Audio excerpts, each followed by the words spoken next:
this one. We're gonna delete it. Yeah. That's the old one.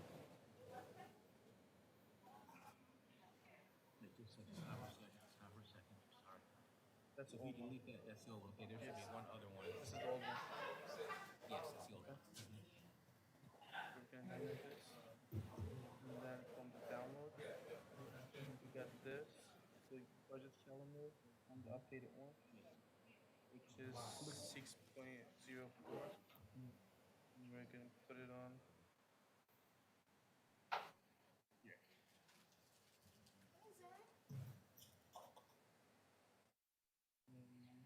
You need this also? Yeah, that'll be good to have as well. So those three documents, beginning with the very first So one. when we open it up, I'm gonna zoom in a little bit so they can see. I'll do this, Good. and you can go down, you know? Good, great. Okay? And then for the first document that I'm gonna have us look at will be, this will be the second document. Okay. It's just a 5-page or just. This is the correct one, right? Yeah, okay. Yeah, let's look at this page again. Okay. Format. Yes, that's fine. So this is gonna be your second one? Yes. This, the budget? The very first one will be, So first we're gonna close it. that's the last document. This is the last one, okay. So And that one is the second. first, second, third. That's the your presentation.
Good evening. The time is now 7 p.m.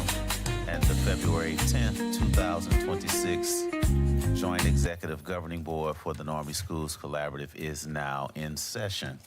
Madam Secretary, can we please establish a quorum? Good evening. Yes, sir. Dr. Petty, Here. VP Pearson, Present. Director Humphrey, Present. Director Davis Day, Secretary Taylor, Present. Director Edwards, Present. Director Milton Roberts. Present. Dr. Petty, we have a quorum. Thank you, Madam Secretary. Would you please join me and stand for the Pledge of Allegiance? I pledge allegiance to the flag of the United States of America and to the republic for which it stands, one nation, under God, indivisible, with liberty and justice for all. At your leisure, please make note of the Normandy Schools Collaborative values. We will proceed with the agenda, and we'd like to ask Chief Campbell to come forward to address our public comments for the evening, if there are any.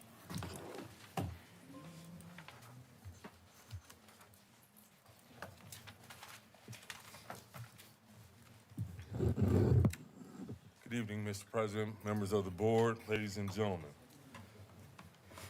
We'd like to thank you for attending tonight's Normandy Schools Collaborative Board of Education meeting.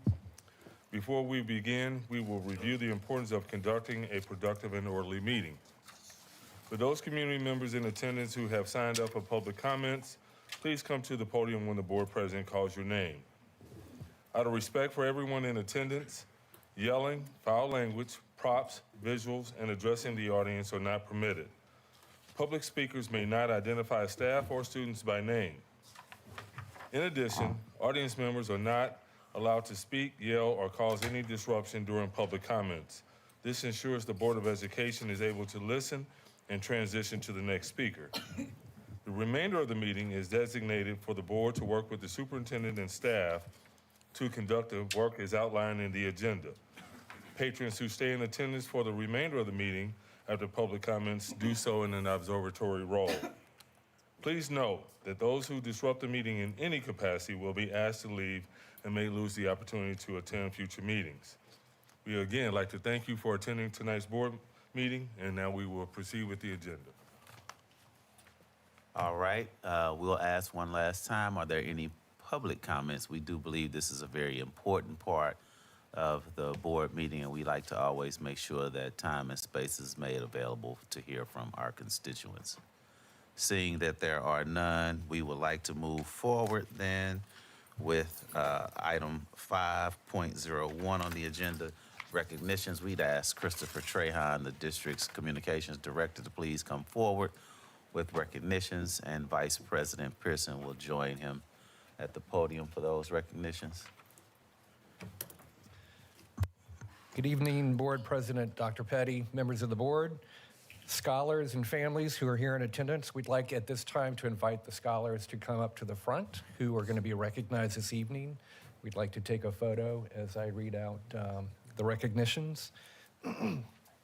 Normandy partners annually with Young Voices with Action, and they announce the winners of the Dr. Martin Luther King Jr. Essay Contest during the annual St. Louis County events honoring the life and legacy of Dr. Martin Luther King.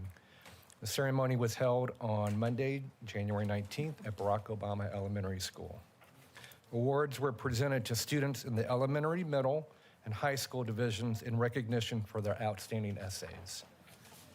For high school, we'd like to recognize Mason Walker, who took first place.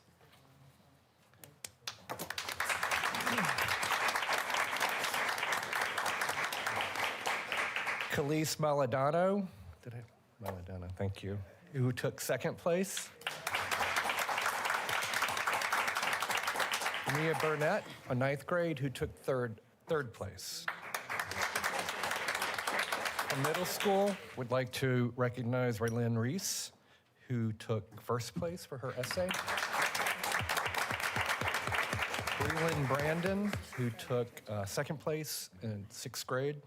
And then elementary school, we'd like to recognize Emmanuel Smith, who took first place. Yes, hon.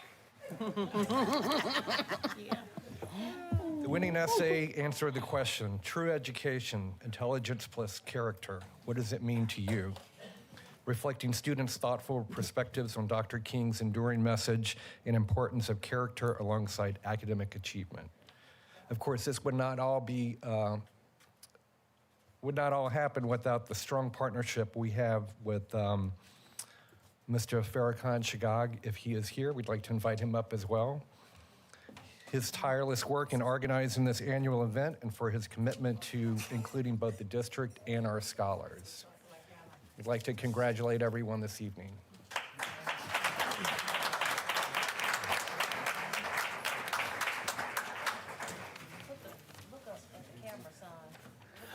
Look up, buddy. Can't hold. Problem, I'm a moment.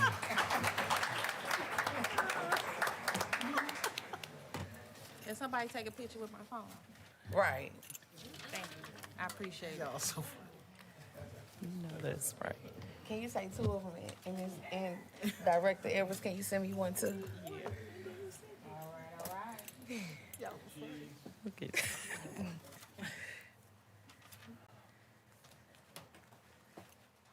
Thank you.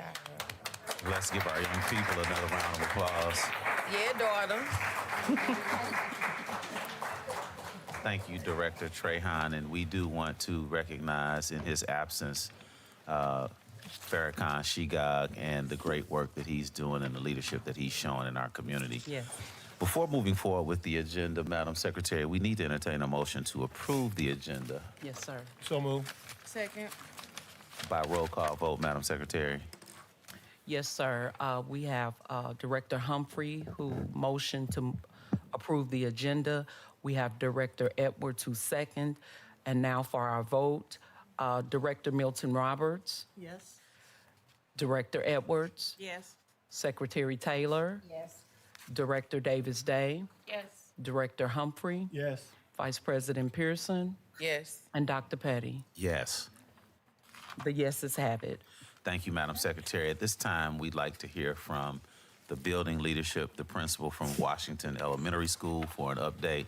Let's please welcome Dr. Pamela Hollins to the board.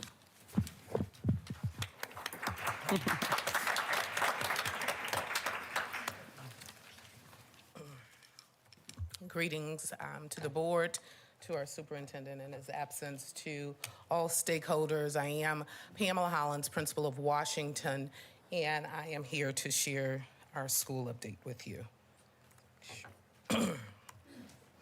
Here we have our current MPI versus our goal MPI. Again, our current is based on our performance on the 24-25 MAP assessment. And here you have, again, the current MPI for each of the content areas in which students are assessed, ELA, math, and science. Here we have a more specific breakdown. In the area of ELA last year, we scored 326 MPI points, and our goal for the upcoming year is to score 381, which would put us in the on-track category. Math, last year we scored 286 MPI points. And again, our goal is it's a stretch goal, to score 381, which would put us in the on-track category again. For science, last year we scored 300 MPI points. And again, our goal is a stretch goal to score 381 for the upcoming MPI.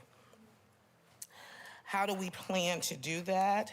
This is but one iteration of what it would take for us to achieve the on-track status.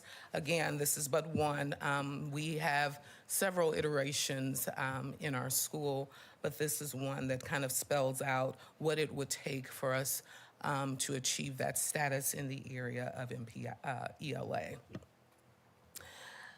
You have the same information for math. Again, what would it take for us to move from the 286 category to 381?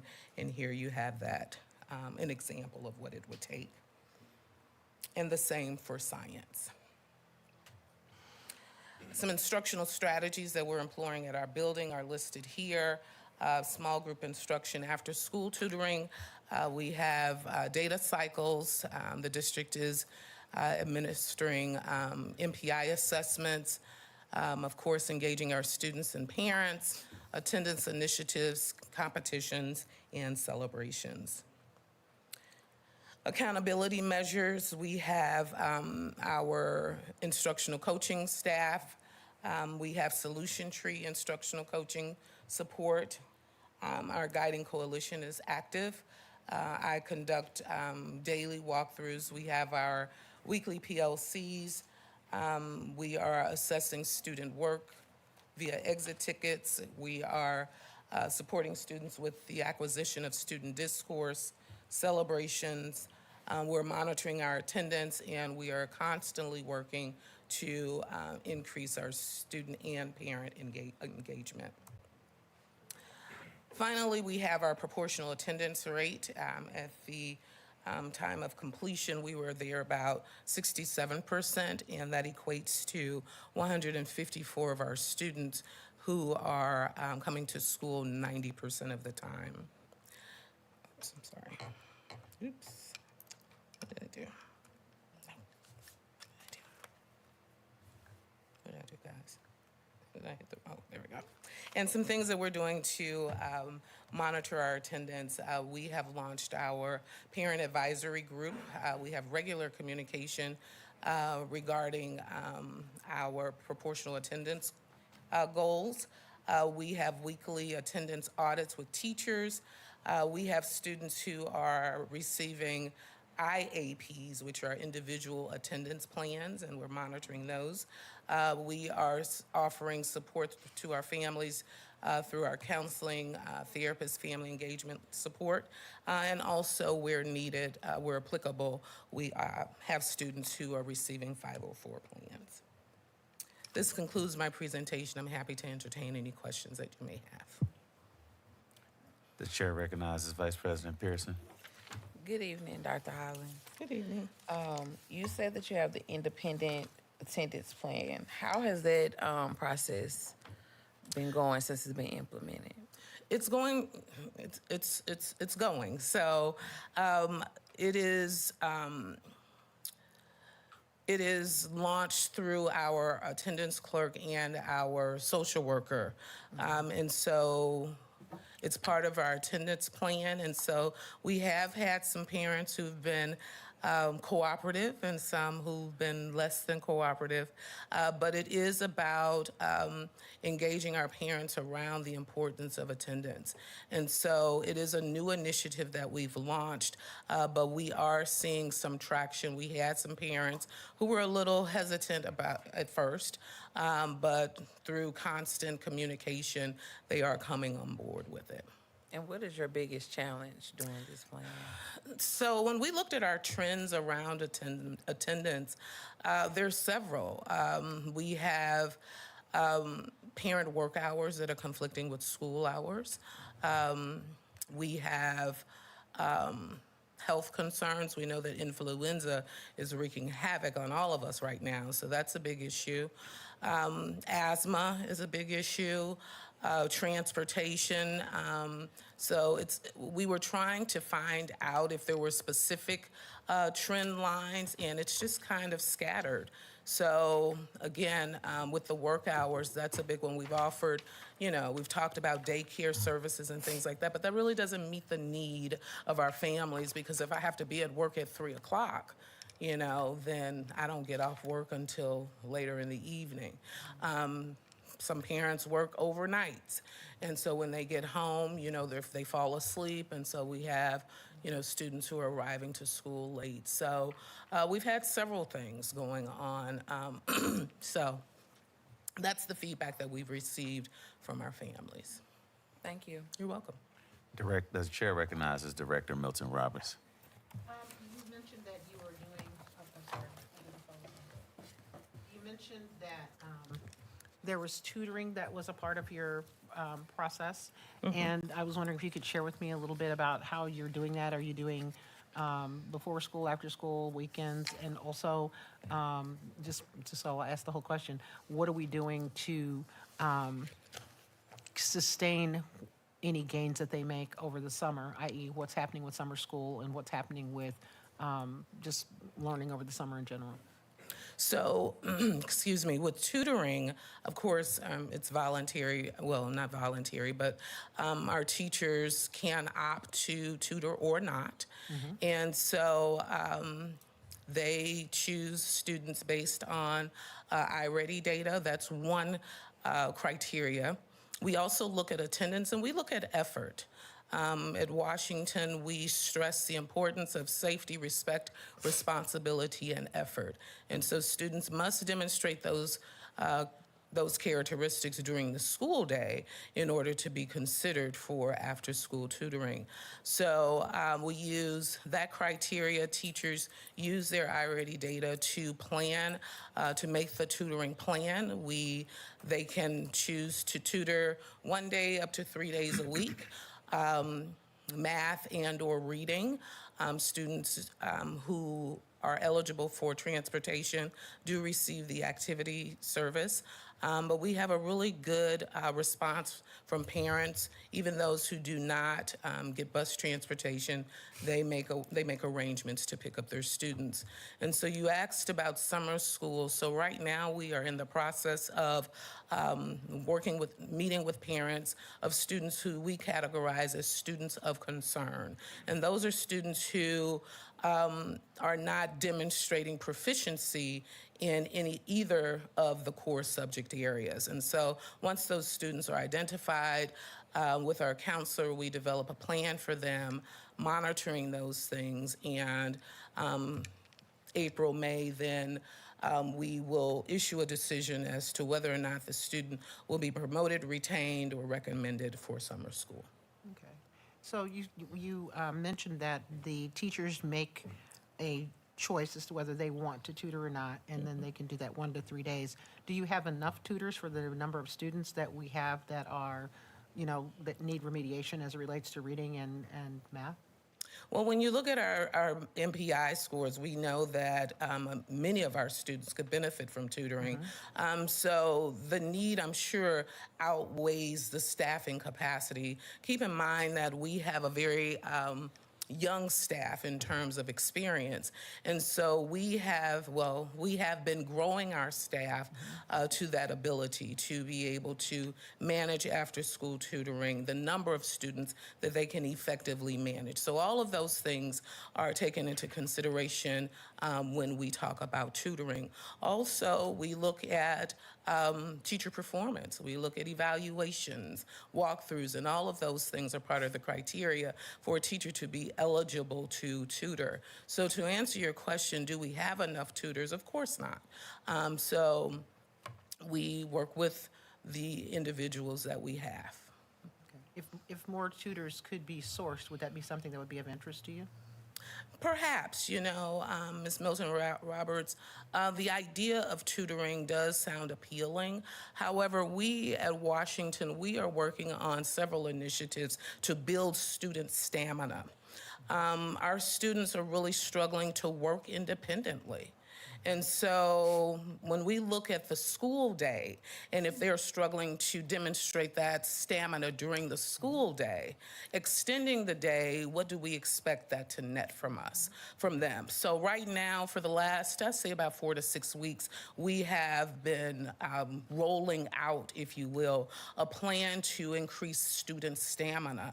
And it's been very eye-opening. It's like surgery, And so again, those are things that we have to take into consideration. Why do our students struggle with working independently? What are some competencies that we need to develop with them? And so it's a whole notion around that. And so again, we want to maximize the instructional time that we have during the instructional day. And so that's where our focus is right now.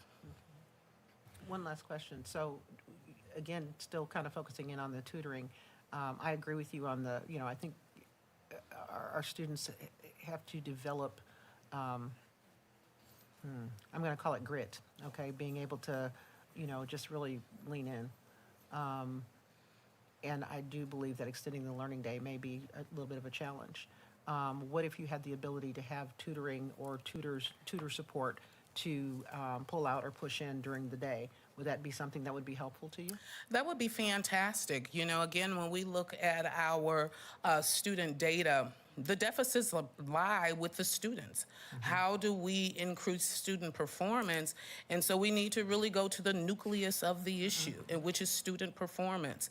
Our students do struggle with academics. They struggle with skill development, skill acquisition. And the only way that we're going to strengthen that is to focus, have a laser focus on the nucleus of that. And in order to do that, because the needs are so great, yes, we are going to need many people to work with our students in small groups who can commit to that work, who can be consistent, whatever the consistency looks like.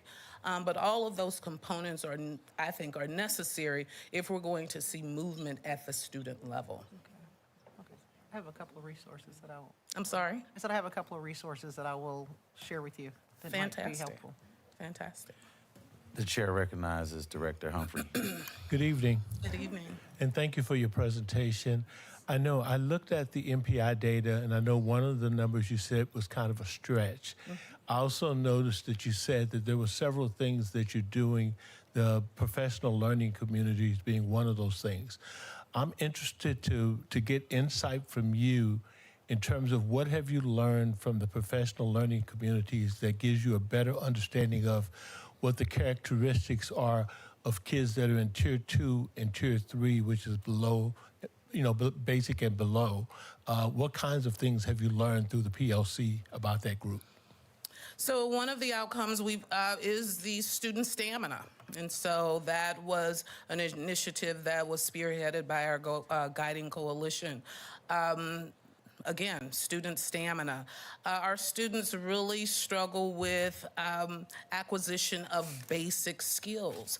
And those are some things that we have learned through the PLC process. And how do we strategically address those deficiencies and still move students in terms of grade level proficiencies? So through the data team process, we've learned that we have to build teacher capacity around that as well. Again, we have a new staff, and many of those attributes have to be learned over time. We understand that we learn by doing, but it is a process. And so teachers who are teaching third grade and you have students who are scoring in the below basic area, how do you merge those two levels? And so again, we've been working on that. We are observing proficient teachers. We are doing our own professional development. We have some professional reading that we are taking, but all of those things require time in order to take root. And generally, when you look at the students that are, as you indicated, they were struggling to get basic skills. What has the reading levels look like in those students? They're suffering, Board Member Humphrey. They're suffering. Again, when I just look at the last 3 years, for example, we have taken on this new curriculum, if you will, curricular resource through iReady. But before that, we were using Navigator Math and we were using the EL curriculum. So that puts us at about 6 years ago. 6 years ago, many of the resources did not require students to work independently. They did not. And so here we are, 6 years later, trying to fix a problem. So it's not always that our students didn't acquire the skills, they weren't taught. They weren't taught. The EL curriculum, it promoted a lot of group work, a lot of teacher-led, and again, those students would be our 4th, 5th, 6th grade students. And so it's no wonder why some of them struggle to work independently, because many of the resources that we use at the time, for whatever reason, they did not require that of students. And so here we are now trying to reverse that effect, if you will. In light of the things that you've said, what other things do you need to implement what you just described? Well, I know we would, time is of the essence. We have set 9 months in a school year. But much to Ms. Director Milton Roberts' question around tutoring, I believe that, again, we have to go to the nucleus of the issue. And so supporting students at the student level, I think that that's where you're going to see the most bang for your buck. Now, that's a big undertaking. The need is great. The need is great. But I think that that's where you begin. Teachers, we're dancing as fast as we can.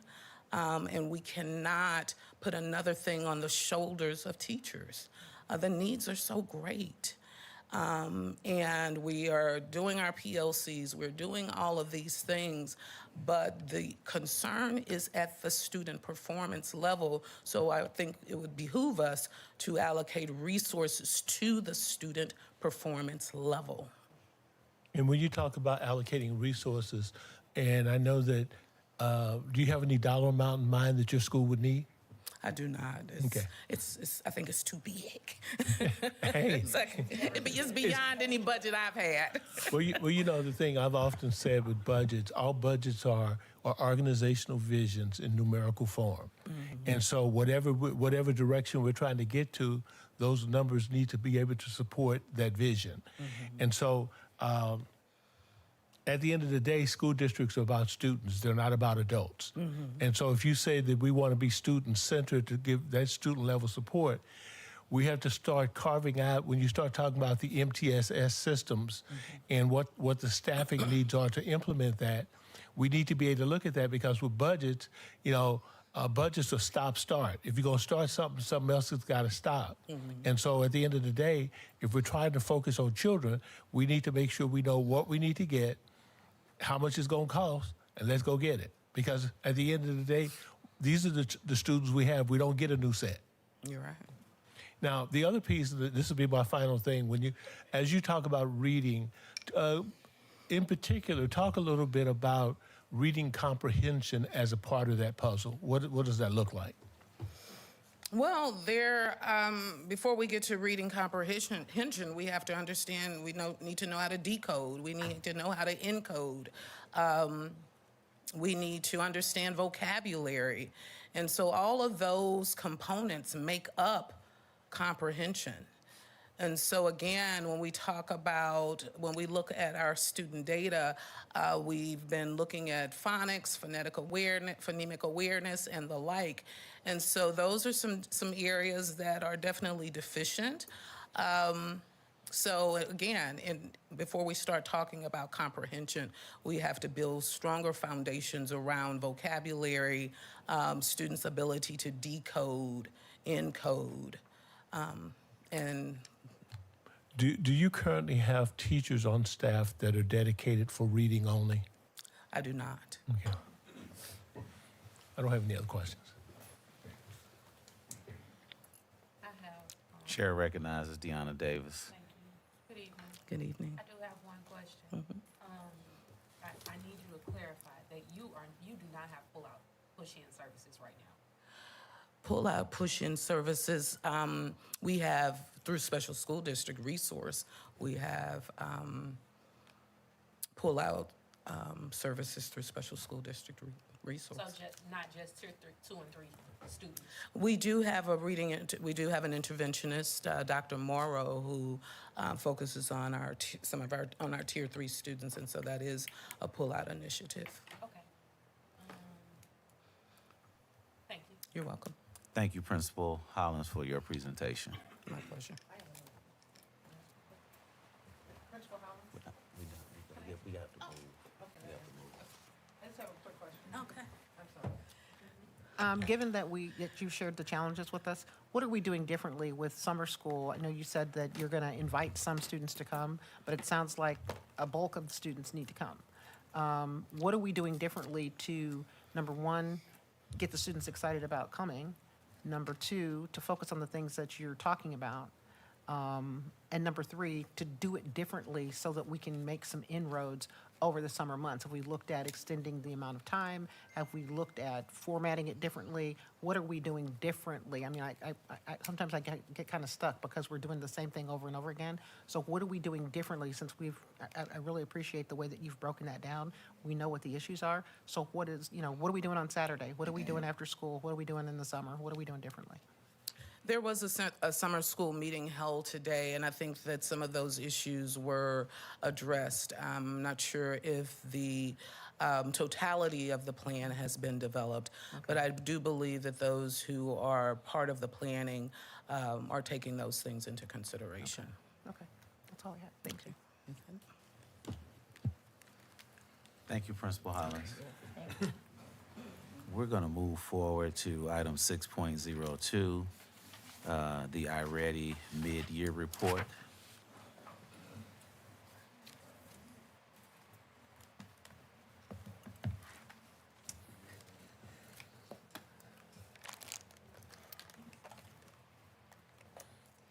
Good evening to the board. My name is Tiffany McConnell, and I tonight will be sharing with you the iReady benchmark data comparison beginning, middle, and end of the year. I'm sorry, beginning and middle. This data is aligned to Policy IK-1 Assessment Program, Superintendent's Goal Number 1, Student Achievement, and Strategic Priorities 2.1, 2.2, and 2.3.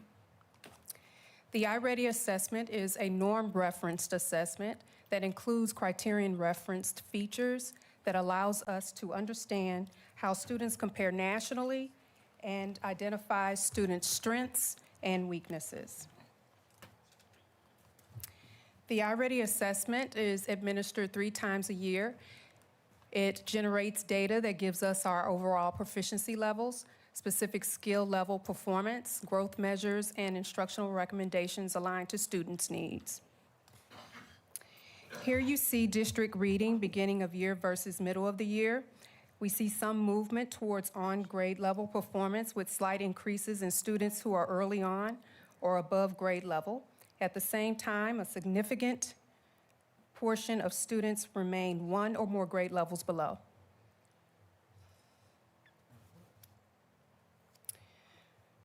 In mathematics, from beginning of the year to middle of the year, the district saw a slight increase in students 1 grade level below, moving from 29% to 30%, and 3 or more grade levels below, 42% to 45%, while the percentages at 2 grade levels below decreased 21% to 18%. Here you see the participation rates for beginning of the year and middle of the year. We moved from beginning of the year to 79%, middle of the year 91% in reading and mathematics, beginning of the year at 75%, middle of the year at 90%.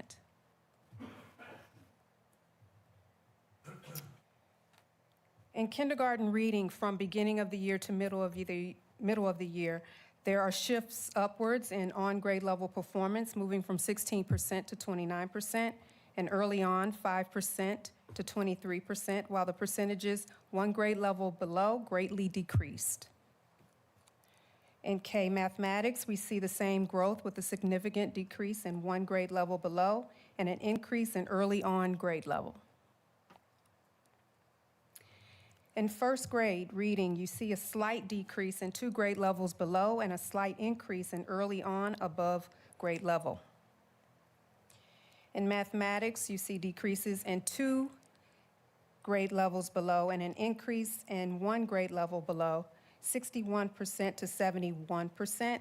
This indicates slow progression. Second grade reading, students are moving in the right direction, decreasing their 2 or more grade levels below while increasing their early on, mid, and above grade level. Second grade mathematics, we see the same trend, decreasing 2 or more grade levels from 69% to 52%. In third grade reading, we see decreases in 3 or more grade levels below and an increase in early on grade level. No movement in 1 grade level or 2 grade levels below. In mathematics, third grade decreased 3 or more grade levels below, and an increase at 1 grade level below an early on grade level, slightly. In mathematics, fourth grade improves overall with 3 or more grade levels below, decreasing from 53% to 28%. Students increased in 2 grade levels below, 26 to 30%, and early on grade level 1 to 8%, indicating progress upward though most students remain below grade level.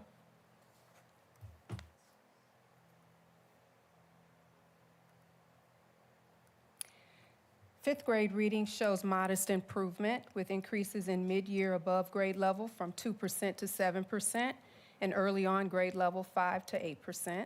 The largest concern remains that the majority are still 2 or more grade levels below.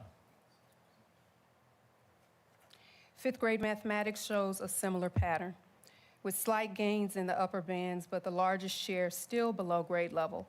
3 or more grade levels below declines 52% to 38%. 2 grade levels below rises 17% to 22%, suggesting that students are moving upward but not yet reaching grade level expectations.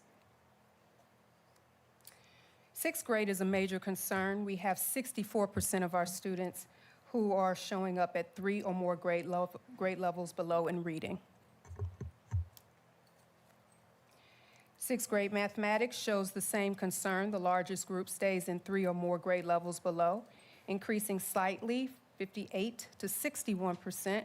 Other categories remain mostly flat, meaning little overall improvement at sixth grade mathematics. Seventh grade reading shows regression overall, with 3 or more grade levels below increasing from 51 to 59%. The highest performing group mid-year above grade level dropped significantly from 15% to 8%. Seventh grade math declines, 3 or more grade levels below rises from 52 to 62%, while 1 grade level below increases 14 to 20%. The overall trend suggests more students are being pulled into lower performance bands. Eighth grade reading shows a sharp decline, with 3 or more grade levels below jumping from 59% to 75%. Higher performing categories drop dramatically. Mid-year above grade level from 17% to 3%, showing a serious drop in reading performance from beginning of the year to middle of the year. Eighth grade math also declines, 3 or more grade levels below increases from 66% to 75%. Upper categories shrink, mid-year above grade level from 12% to 1%, meaning the grade level is becoming heavily concentrated in the lowest band.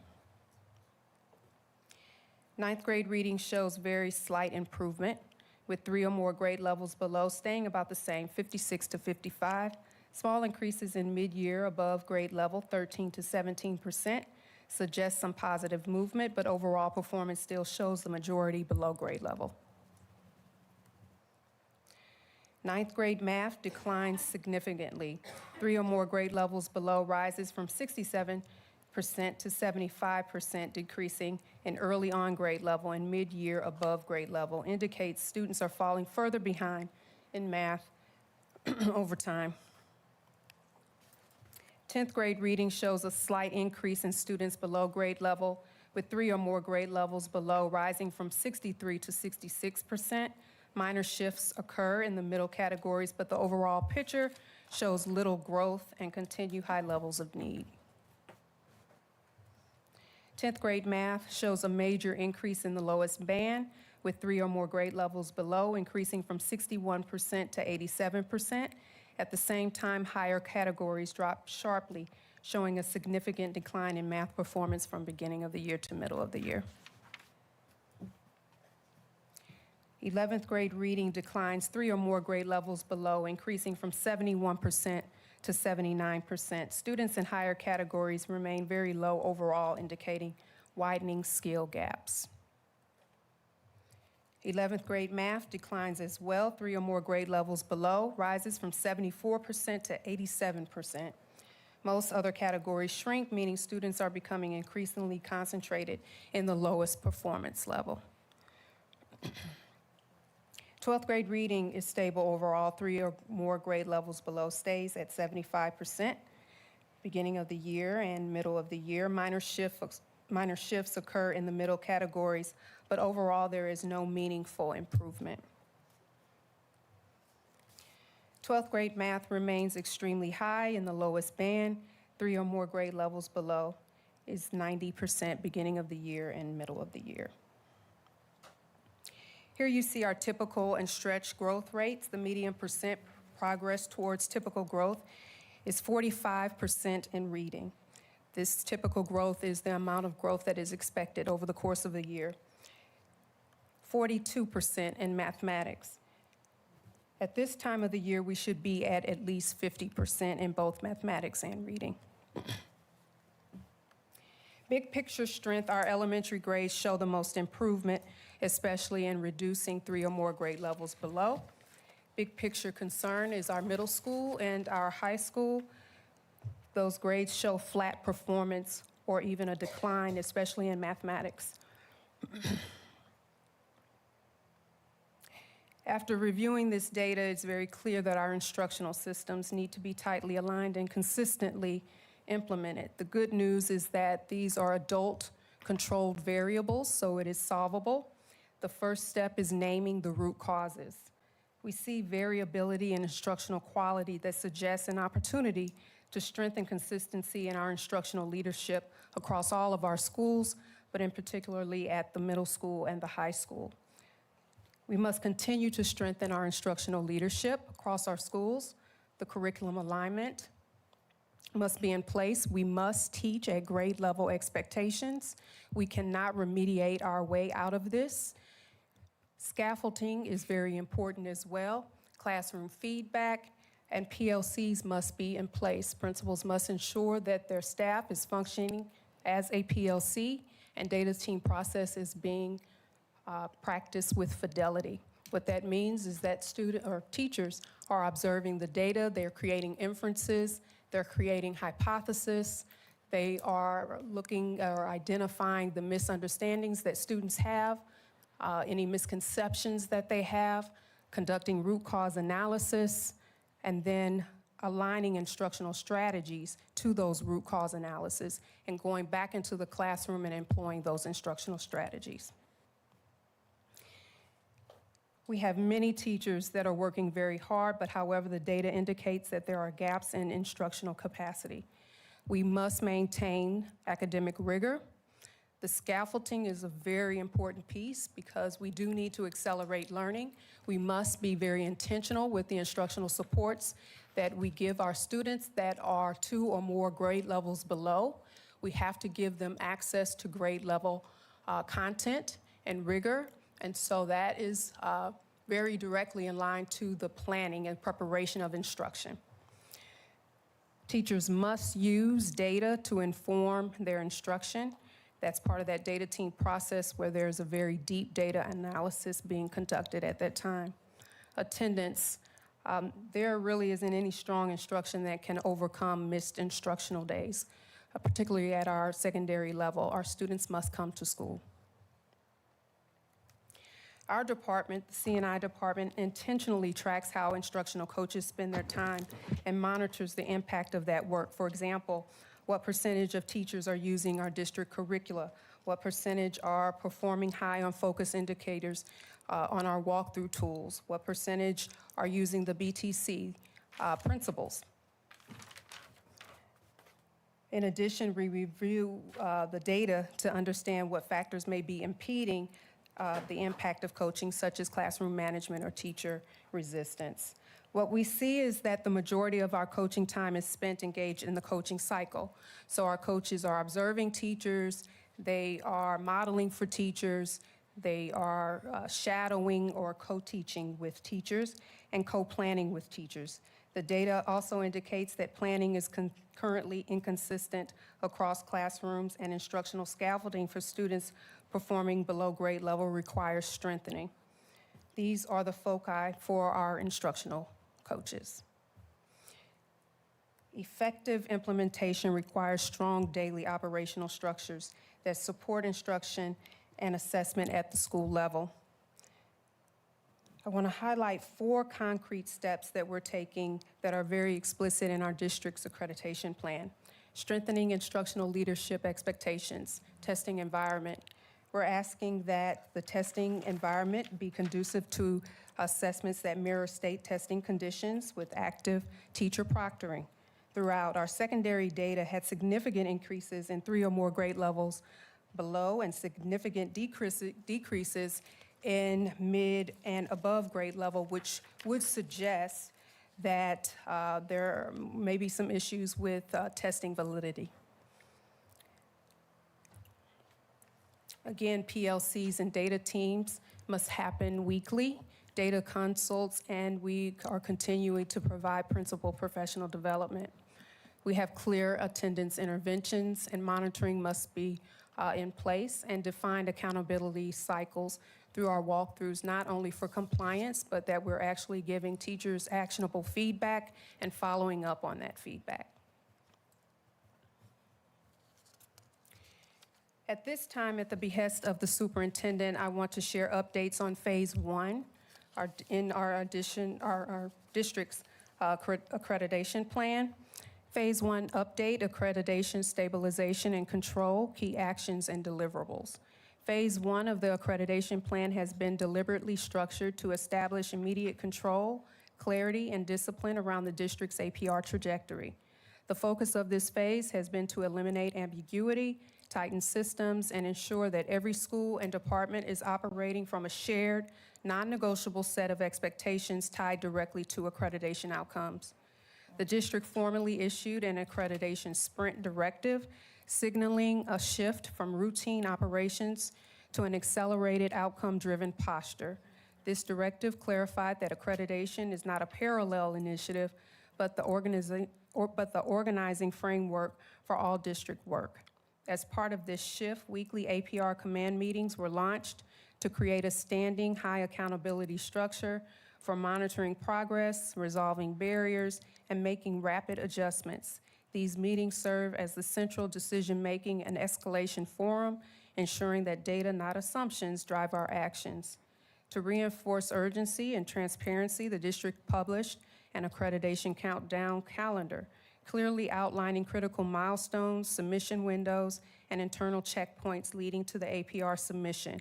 This calendar functions as a shared operating document for principals, central office leaders, and support teams, eliminating timeline drift and last-minute compliance risks. Recognizing the need for focus, the district froze all non-essential initiatives during Phase 1. This action was taken to protect staff capacity and ensure that time, resources, and attention remain squarely aligned to APR indicators, MPI performance, CCR metrics, attendance, and discipline outcomes. The freeze reduces initiative fatigue and clarified priorities across the system. A comprehensive district-wide data scrub was conducted to identify inconsistencies, gaps, and misalignments across student staffing, assessment, and programmatic data. Following this scrub, principals were required to formally verify their building-level data, reinforcing site-level ownership and eliminating reliance on unverified or legacy data sets. To prevent prolonged inaccuracies, a 48-hour data correction rule was activated, requiring identified errors to be corrected within 2 business days or formally escalated for a resolution.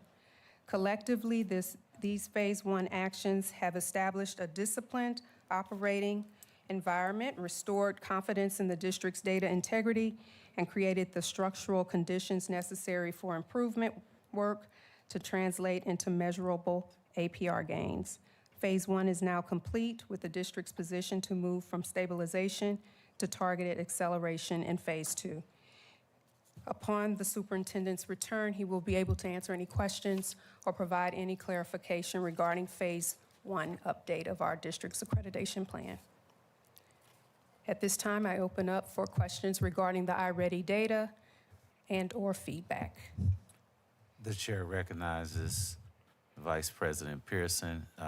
In the interest of being able to make it through our agenda in a timely fashion, we're going to ask that our board members limit our questions to 2 questions and be sure that you're being recognized to speak, to hold the floor. Vice President Pearson. Good evening, Dr. McConnell. Good evening. Thank you for the information. Even though the information is very disheartening, I see that we have a big gap from 3rd grade to 12th grade, where a lot of our students are 3 grades behind in reading and math. You spoke on the instructional capacity gap. So what are we doing to bridge that gap at the moment? And is Solution Tree assisting the teachers or the admin with this type of information? So Solution Tree work with, well, each principal has a Solution Tree coach, and we also have Solution Tree content coaches that work with teachers as well. Our instructional coaches are clearly focused on these gaps. And so we recognize where the gap is. I mentioned the root causes, one being instructional planning. What we're seeing when we observe classrooms is that sometimes teachers are winging it. There's very clear evidence that there isn't intentional planning, which has to happen when you have so many students that are 2 or more grade levels below. You have to provide scaffolds. I 100% stand behind our curricular resources, but books don't teach kids, teachers teach kids. And so although our resources do have differentiation components to it, teachers still must intentionally plan for those scaffolds that they're going to use to accelerate learning, not necessarily remediate, but accelerate the learning for students so that they do have access to grade level content. Thank you. The chair recognizes Director Deanna Davis Day. No questions. I have no questions. Thank you. The chair recognizes Director Erica Edwards. Thank you, President. Good evening, Dr. McConnell. Good evening. So, help me understand, because I hear a lot of compliance and not enough care for kids. I do understand that Principal Hollins just came up here and spoke to us about the capacity of our children not being able to do some of the things that you clearly just planned out, just spoke to us about. So, am I not getting this? Is this a disconnect? Because Principal Hollins is basically telling us that the curriculum that was put in place at least 6 years ago, we're struggling with these same students now in the higher grades. That's why we see the levels that we see. And by the way, I think I did say that maybe a couple meetings ago that the percentages don't really give us a real number to the students. We don't want to label students with numbers, but we definitely don't want to do it with percentages because these are real kids, these are real lives.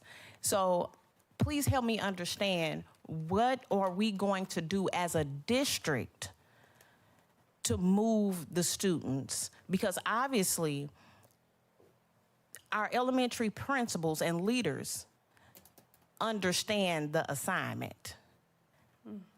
I'm just not sure if our cabinet does. I yield. Thank you, Director Edwards.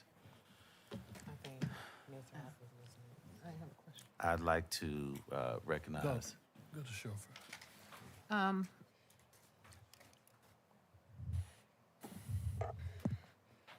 What we're talking about is a change initiative. And a change initiative involves everybody.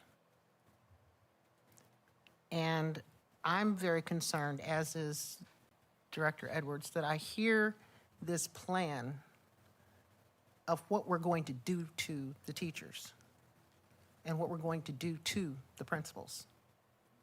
What I don't hear is how we're going to engage the kids who have to take the tests, and how we're going to engage the kids who have to do the reading and the math, and how we're going to engage the parents to teach them what they need to know in order to be able to support that.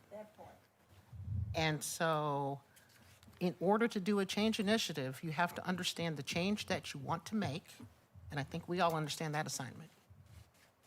And then you have to get all the stakeholders, starting with the flipped pyramid, which we've got to get to, because the kids are the ones that run this, okay?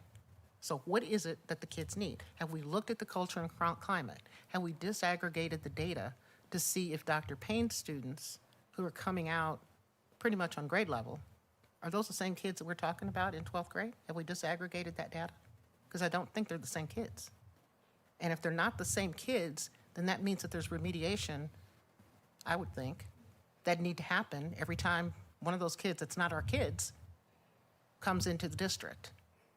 And it would seem as though we would also need to be very brave and very radical, and to not do the traditional stuff that everybody else does, because that's not working. So what does summer school look like? What does tutoring look like? I got a response back on tutoring the other day that said we were going to have 5 tutors in the district. Okay, we've got 2,800 kids. And there are resources out there, but I'm confused. I don't understand. We're going to change the teachers, okay? But you can't change the teachers if we don't love on the teachers, because how we treat the teachers is how we treat the kids. I hope I'm not misunderstood. Oh, I don't think you're misunderstood. I think I may be. I think I may be misunderstood. Okay, well then clarify I for me. believe in our students. Our students are capable. I agree. They're fully capable. And when I see 3 or more grade levels below, to me, that indicates that instruction is 3 or more grade levels below. It means that the child is 3 or more grade levels below, and it means that for some reason there's a gap. But the first question is, were they with us the grade before? Okay, did we make that child 3 grade levels below, or did they come to us not having that foundation? That's a critical part. And then the second part is, anytime you've got a bleed, you got to do a triage. So if they're coming to you and they're 3 grade levels below, okay, my question is, what's the triage, as opposed to they just keep getting moved on, and the number just keeps getting bigger and bigger, and the bleed's getting bigger and bigger, okay? So my question, what I'm not hearing enough of is, do the kids know where they are? Do the kids know what they have to do? Do the parents know where they are? Do the parents know what they have to do? Are we educating the parents? Are we educating the kids? Are we doing push-ins and pull-outs? Are we using the daytime? Are we using Saturdays? And are we using summers? I'm done. All right, thank you. I would like to remind my board colleagues that this is a point where we're phrasing questions.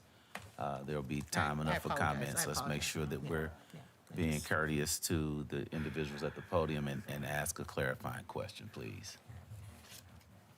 Well, I'm trying. I've heard the presentation. First of all, thank you for the report, and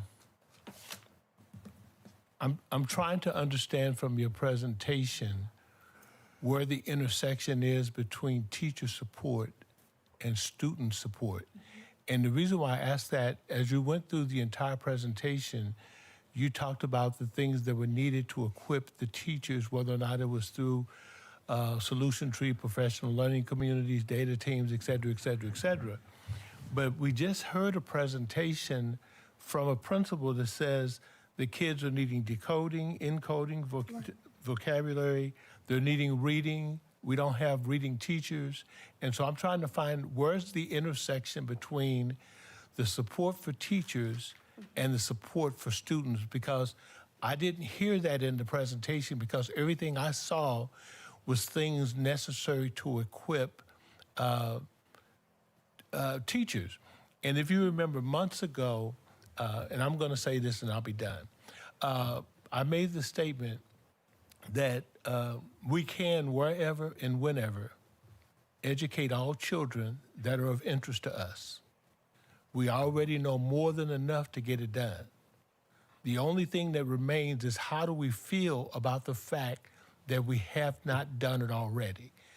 education has got to be a moral imperative in this district. And we've got to figure out if the principal is saying that the kids need this, Right. I need to understand why are we not talking about what the students need. And so to me, if it sounds like the plan and the principals are operating on parallel tracks. I'm just trying to help me understand where the intersection is to get the support that she said that the students need. Mm-hmm.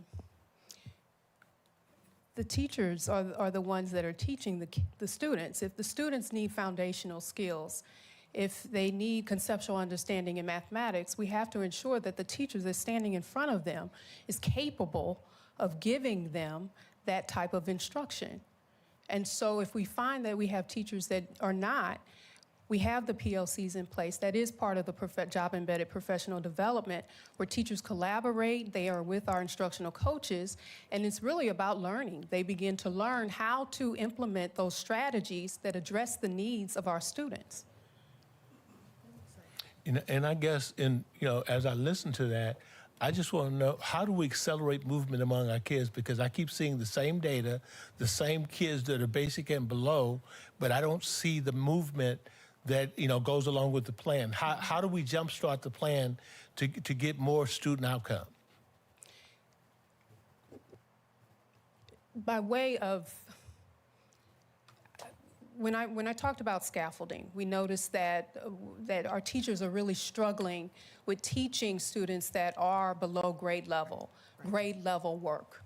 Mm-hmm. And so what we are doing is working with teachers and helping them and supporting them in providing those scaffolds for students so that they have access to that grade level work.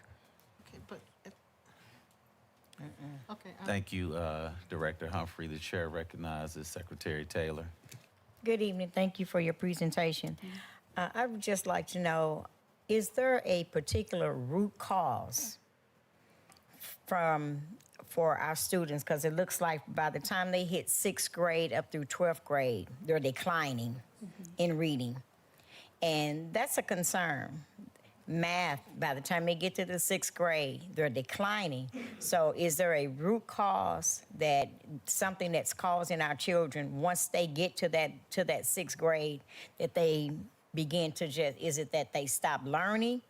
Is it the environment that they're in? You just made a comment and you said, you made it sound like it's the teachers, that the teachers are not.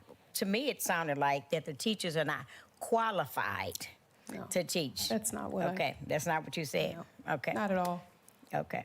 Not at all. Because there has to be a disconnect there somewhere. And I guess for me, the concern is every month when we get these reports, our 2 and 3 grade levels below, it tends to get higher each month. And so something is happening in the classrooms where the teachers maybe they don't, we know they don't have enough support because we know that we're short-staffed. We're aware of that.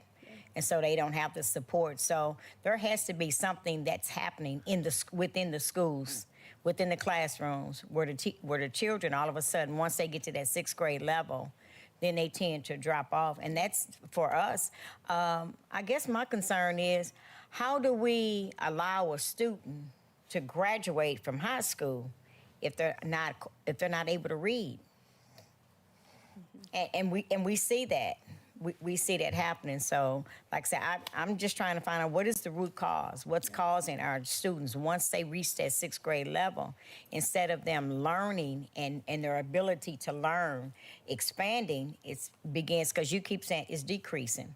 So there's something that's happening, and I guess I agree with my colleagues. We're just trying to find out what it is, what's happening. When we speak with teachers, and we have conversations with them, they are struggling. As the grade level increases, the gaps widen. And they are struggling because they do have students that are coming to them with significant gaps in foundational skills and concepts.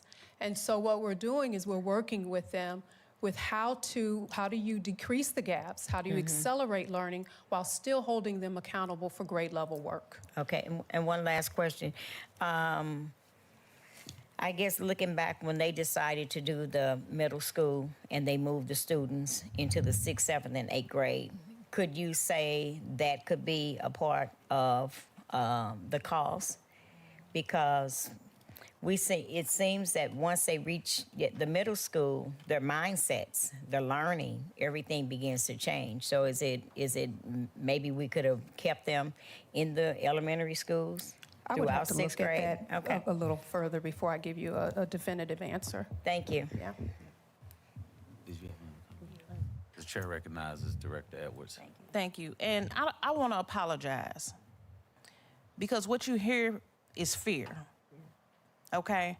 I have a student that stood before us today that got recognized for an essay, but this student started his educational journey here in Normandy School District.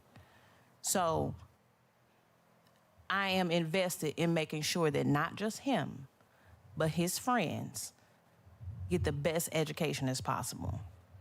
So that's what you hear from me. So when I hear Dr. Hollins speak about the deficits in our children and those fundamental things that they need, but then I hear your report about compliance, it just doesn't sound right to me. It doesn't sound like the students are getting directly what they need as per what Dr. Hollins said. I can say Principal West, I can say all of them. I've heard from the reports that they've brought before us. There are individual needs that our students need to make sure that this district succeeds. Not only that, our parents, I fear that they do not have or been given the adequate information about the state that our district is in, and haven't been given the opportunity to provide, well, not provide, but the opportunity to do the best that they can do to make sure that our district stays where it is. Right.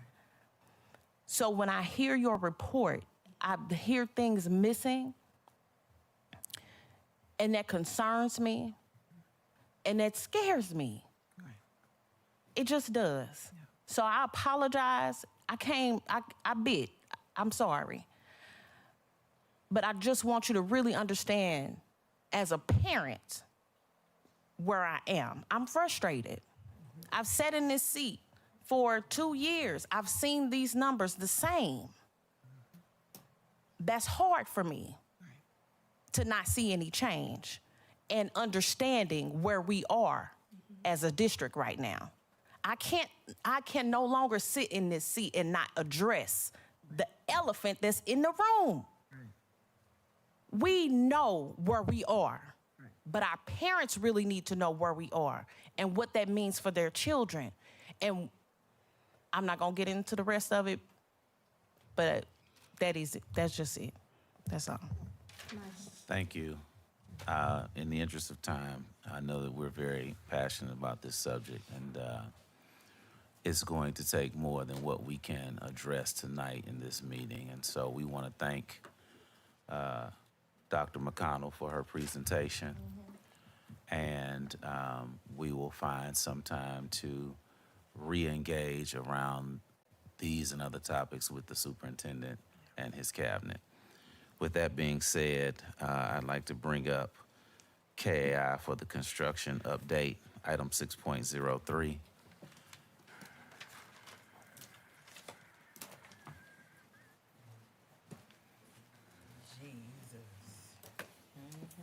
Good evening, board.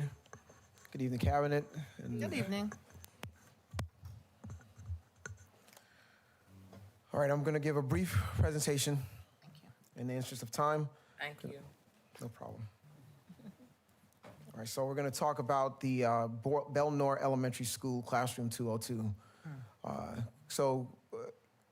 KI received, we received the project back in November. We were asked to do an RFP. They expanded the scope of work, that's SOV, to include the adjacent hallways and the AC windows units, and also the blinds. That RFP was sent out to 4 contractors for pricing due by 12/12.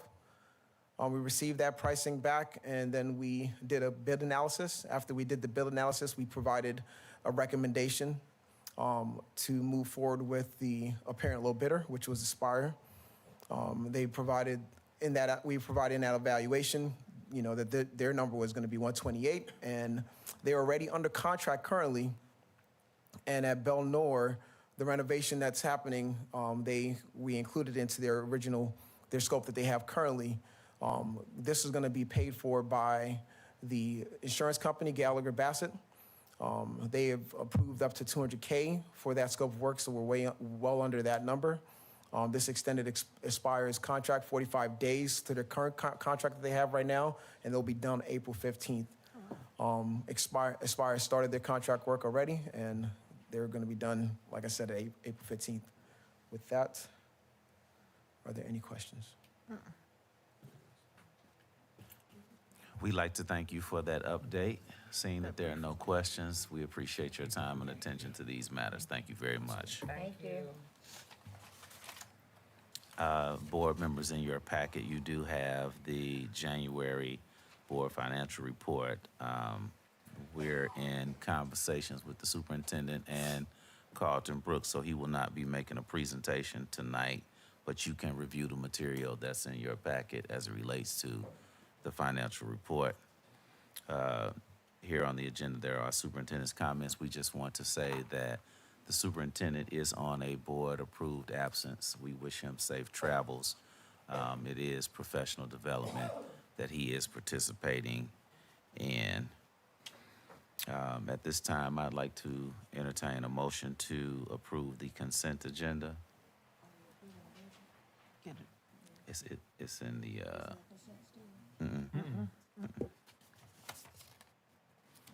Yeah, it is. Consent has your meeting minutes. Can we do a roll call vote? we need a motion to approve the consent agenda. So moved. Madam Secretary, roll call vote. Dr. Petty, we had Director Milton Roberts' motion, Director Edwards' second, That is correct. and we are going to take a roll call vote on the consented items. Dr. Milton, I'm sorry, Director Milton Roberts, Yes. Sorry. Director Edwards, Yes. Secretary Taylor, Yes. Director Davis Day, No. Director Humphrey, Yes. Vice President Pearson, Yes. and Dr. Petty. Yes. Dr. Petty, the yeses have it. The consent items pass. Thank you, Madam Secretary. We'll now move into item 8.01, board comments, if there are any. I have one. The chair recognizes Director Edwards. Good evening. On a lighter note, the Belnor Elementary has a student council, the first student council inducted. I was able to go to the ceremony. What is that? About a month ago. Excuse my absence. But they are hosting a sock drive, and they're asking for socks. They have to be brand new socks. They can't be gently used socks. One of the greatest needs that Principal West said for people that are in need are socks, and they don't get enough socks. So please, if you can, they're trying to raise, I think he told me 200. Please don't be mad at me, son, but I think he said 200 socks they're trying to collect. So if you can, go get some socks from the Dollar Tree and drop them by Belnor Elementary. They'll be so grateful to increase their number so they can give those socks out. What's the deadline? Now, you done put me on the spot. Soon. It's soon. It's soon. Get them in there. Get them in there as soon as you can. I will email you. I apologize. Yes. The chair recognizes Vice President Pearson. Good evening, everyone. Good evening. I have other comments, but I just want to go with my announcements first. Y'all know how I do. Mill Creek Valley has an exhibit in the Missouri History Museum. I had the chance to read the book and meet the author. I suggest everyone read the book and meet the art, and visit the exhibit.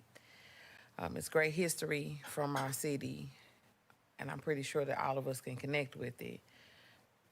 There's a parent pop-up night this Thursday, February 12th. It'll be our house at headquarters from 5:30 to 6:30 p.m. There'll be giveaways, prizes, refreshments, second semester engagement plan, parent engagement plan, talks about the spring survey, culture and climate, and they're looking for all input. So you want to voice your opinion, I suggest you show up there. There's also a family Valentine's Day dance at Lucas Crossing the same day, February 12th from 5 to 7 p.m. Infinity Scholars have a free college scholarship fair Saturday, February 22nd at Harris State University Performing Arts Center from 2:30 p.m. to 5 p.m. It's a great opportunity to grab some type of scholarship because they're all available. Something that we don't talk about in our neighborhood is the Radiation Exposure Compensation Act, RECA Act. It's basically an act that was implemented that affect people who were exposed to the radiation from the Manhattan Project waste. I mention it because one of the biggest zip codes in our school district is a part of that act, 63121. The county library has packets if you feel that you have suffered some type of cancer, leukemia, any other serious illnesses that may be due to that exposure to radiation. You have had to live within the zip code within 2 years of January 1st of 1947. So that says for a lot of people. You can also get help from the Pink Angels Foundation. I'm going to present this here. This is 912 pages, or 912 bills that the House have filed. I looked through all of them because I'm nosy. 115 of them have to do with schools. It goes from requiring that the school district provide free lunch and breakfast in public schools, anti-bullying requirements for school districts, modifying the election date, terms in office, and term limits for school board members, enacting a Missouri Educational and Parental Improvement Rights Act. Basically, making sure that we get our parents involved. Because the thing that we missing with a lot of our plans everywhere, whether it's the school district or the community, is parent involvement. Mental health in schools, literacy in elementary school. I second when Director Edwards said that her child stood up here receiving an award, and our kids went from elementary school, from the early learning center to now mine is in middle school. So where's the disconnect? And we're gonna find it because we're gonna keep our school district, whether y'all like it or not. Amen. Other things that are on here is requiring cursive writing in the school districts. Requiring Black History Month be observed in all school districts. That's a good one. Establishing funds that meet the school district requirements so that we can increase teacher salaries so we won't have a teacher shortage. Those are the type of things that are in these bills. Now, there's things that are viable to all of us. So we talk about reading, let's read it because it's good. Some of it's funny, some of it's not so funny and it's sad, but let's read it because we got to stay informed, support our community, support our neighbors, most of all, support our students. Nobody gonna come save us, we got to save ourselves. And that's when you have to put on your boots, your gloves, get your shovel. We got to do the work. I just want to end with the most common way that people give up is realize that they don't have that power. You have all the power. Happy Black History Month. The chair recognizes Director Milton Roberts. Good evening, everyone. Good evening. What you hear up here is a lot of passion because we know we have great kids, okay? And so on my end, I'm trying to figure out what we can do to make sure, as I said when I first started on this journey, that our kids are soaring all the time and that everybody knows that our kids are as great as they are. So that's what you hear up here. We've got lots of really great families and parents in the district. Many of them came out on the 22nd of January and started some of the work with us on our strategic plan. And we're kind of powering through that. We've had several meetings since then, and we'll have many more coming forward, and there'll be opportunities for people to participate again. But that's really an important part of what it is that we do, because we've got to really set the vision and set the tone and, really lean in to make sure that the district is functioning as it should and that it's welcoming and home for all of the families and the kids. They need to be in our schools. They need to be on our playgrounds.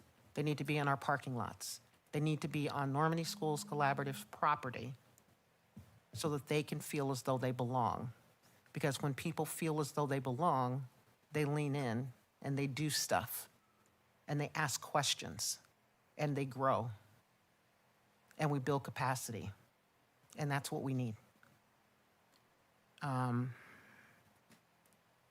We have 2 wonderful libraries in our school district. For the parents that are watching that don't know, if you go out to their main website, they've got a whole tutoring program where they'll have a person online that can work with your student. They've got a literacy program where you can go online and they will give you the building blocks to help your child to read. We need our parents to lean in and to use some of those resources.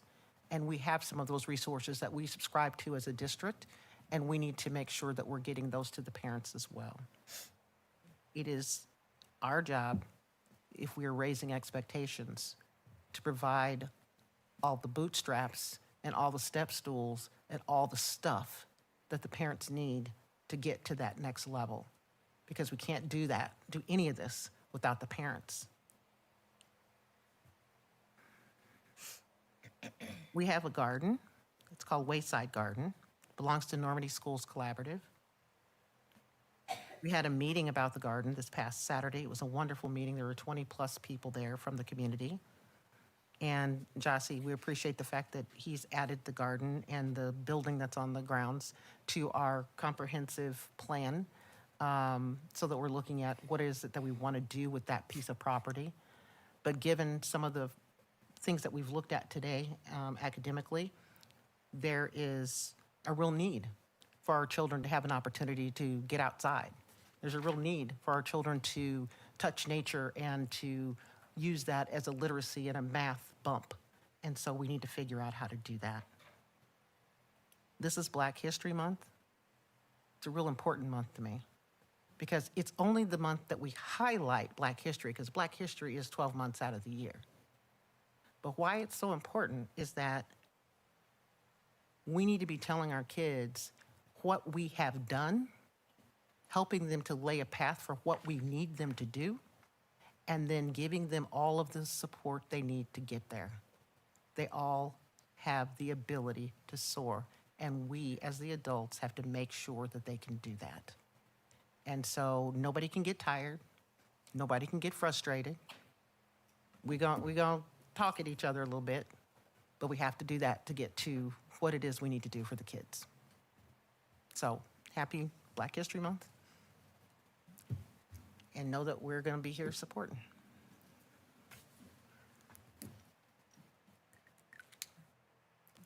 I have no comments. Thank you. The chair recognizes Secretary Taylor. Thank you. Happy Black History Month. And as Director Milton Roberts says, every day is Black History, and we celebrate that. We know that there have been many things that have come up where it has been tried. You know, they've tried to take it from us, but we still celebrate it and we celebrate one another. We thank you for your dedication that you bring to the Normandy School Collaborative. There's been a lot of conversation about what's going to happen. We don't know, but this board is working and we're talking, we're meeting, we're collaborating, and we're doing everything that we can to make sure that this district moves forward. I know a lot of people look at us and they say, oh, they're not going to do it, but we're still here. We're gonna do it. We're still here. And so they haven't, they haven't taken us out yet. And so as long as and as long as we're still here, we have a fighting chance. And so continue to look out for your children. Thankfully, it looks like the weather is changing and people are going to be out a little bit more. Let's keep an eye on our children. Let's do everything that we can for our children. And those parents that may be struggling or going through some things, a lot of times the children may have issues because it comes from the home. And so just look out for one another. Let's look out for one another. Have a wonderful, wonderful week. Enjoy the weather. Enjoy the weather. And thank you all for supporting us in the work that we do. The chair recognizes Director Humphrey. First of all, thank you to everyone that's in attendance tonight. As I listen to tonight, I am left concerned. And where my concern is, when I looked at the beginning of the year data and I look at the mid-year data, I don't see enough aggressive movement of our children. And so I would ask us all to take the time to really drill down into this information to figure out how do we need to support our children to get the kind of outcomes that we desire. Because I continue to look at Tier 2 and Tier 3, which is the kids basic and below, and those numbers don't seem to be moving down in a rate that's going to get us. Because even when I look at the accreditation plan and I look at the overall MPI goals that were being sought, when I look at the student level of movement, I'm concerned that we're not moving quick enough. And so I'm not sure what that looks like. I do know that we heard a presentation tonight that said that the students are needing support.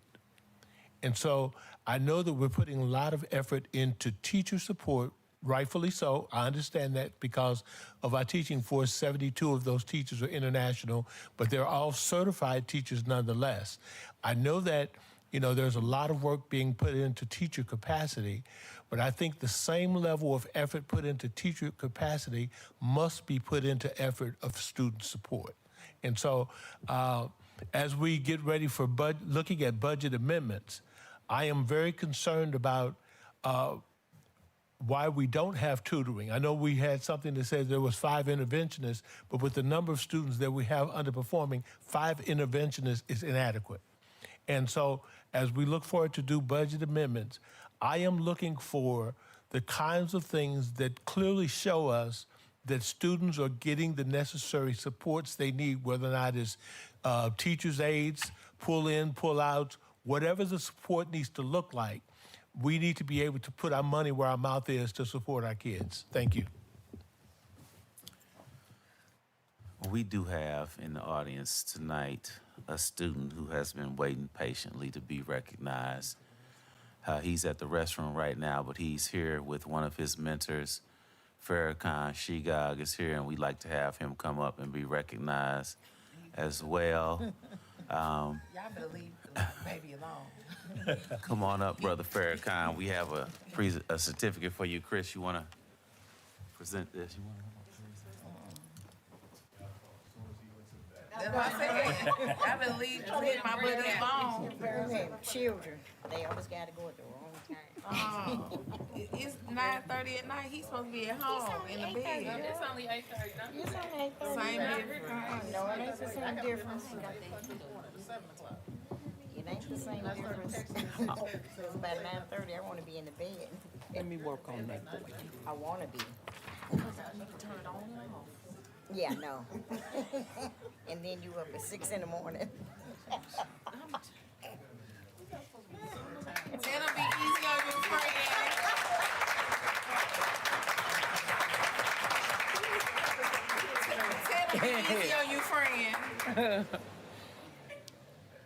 Yes. Deserve a break, sitting up here listening to us. Rambling, I didn't hear what the recognition was for. He won second place. Okay, for the okay, essay. okay. Before you take your picture, touch your pockets.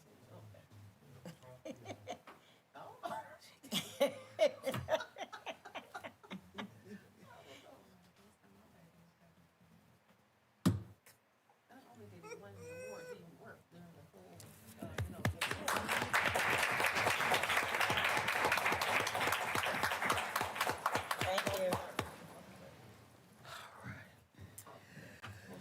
Jesus. Yes. You keep calling him, he gonna show up. I got to. I'd like to entertain a motion to adjourn So move, second, third. by roll call vote, Madam Secretary. Yes, sir. I'm sorry, Doc. Who second? Was it Dr. Taylor? Okay. All right. So the motion on the floor is to adjourn the public session. Motion by Director Edwards, seconded by Secretary Taylor. Director Milton Roberts. Yes. Director Edwards. Yes. Secretary Taylor. Absolutely. Director Davis Day. Yes. Director Humphrey. Yes. Vice President Pearson. Yes. And Dr. Petty. Yes. The meeting is adjourned. Thank you, Doc. We'd like to entertain a motion to close executive session. So moved. So- Okay, second.